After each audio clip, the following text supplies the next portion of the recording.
You want more sex. Your partner wants none. You think, who doesn't want more sex? You must be having an affair. I'm Ronald and I'm a relationship and family therapist. And we're here to understand sex in a committed relationship, what it looks like and what may be holding you back from getting the sex you want. We used to have sex to make babies. Now we have sex to have fun. We value sex so much more than we have at any other point in human history. The advancement of technology has created a paradigm shift in our intimate relationship.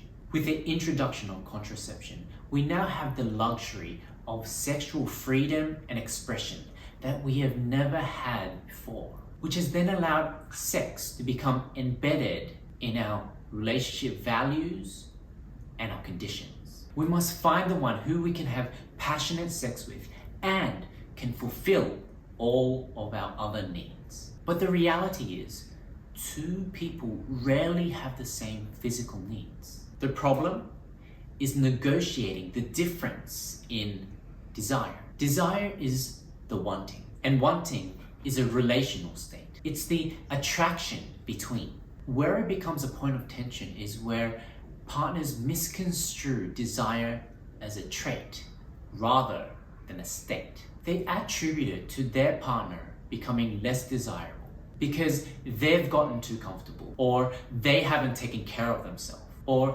they've become too familiar to be an object of your desire. But desire is a state, not a trait. It's an ongoing, active process. Desire isn't an attribute one possesses. There are two types of desire: spontaneous and responsive. Spontaneous desire is desire that seemingly comes out of the blue. It's what most people think of as the spark and is most alive during the early stages of a relationship. It's easy at the start.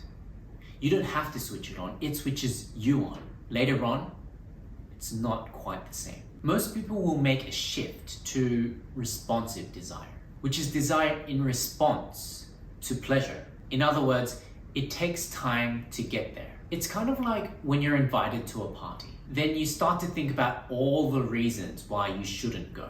You feel like you're forcing yourself to go. But then you go anyway, and you're glad you did. You act not according to how you feel, but how you would like to feel. That is sex in a committed relationship. It becomes about willingness and making the conscious choice to be in a sexual relationship. Just like making a conscious choice to include fruits and vegetables as part of your diet.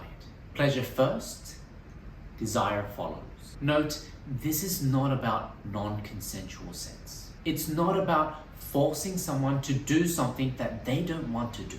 Spontaneous desire comes from anticipation of pleasure. Responsive desire comes in response to pleasure. The caveat is, if you show up to the party and it's no fun, there's no amount of looking forward to that party that's going to make it worth going. We will all experience both forms of desire at different points in our lives. We have different seasons. Sometimes it will be hot and sweaty. Other times, it might be a bit cold. And then there's times when it's just lukewarm. The point is, it's not summer all year long. It's a misconception that sex has to be good all of the time. Rekindling desire involves becoming aware of what your breaks are and reverse engineering that. What do you do that turns yourself off? Sex-limiting thoughts restrict desire. I don't have time becomes, how can I make time?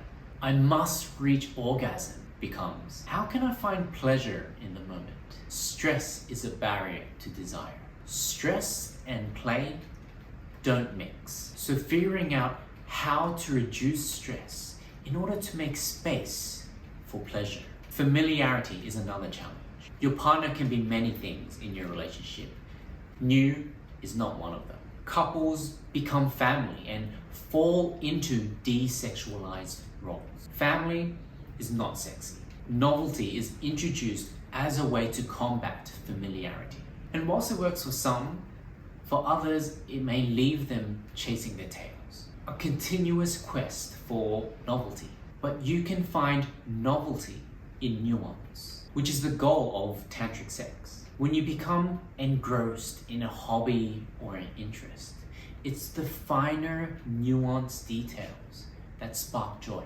People get too caught up in the quantity of sex. They forget about the quality of sex. Instead of focusing on how you can get the most sex, focus on how you can get the best sex.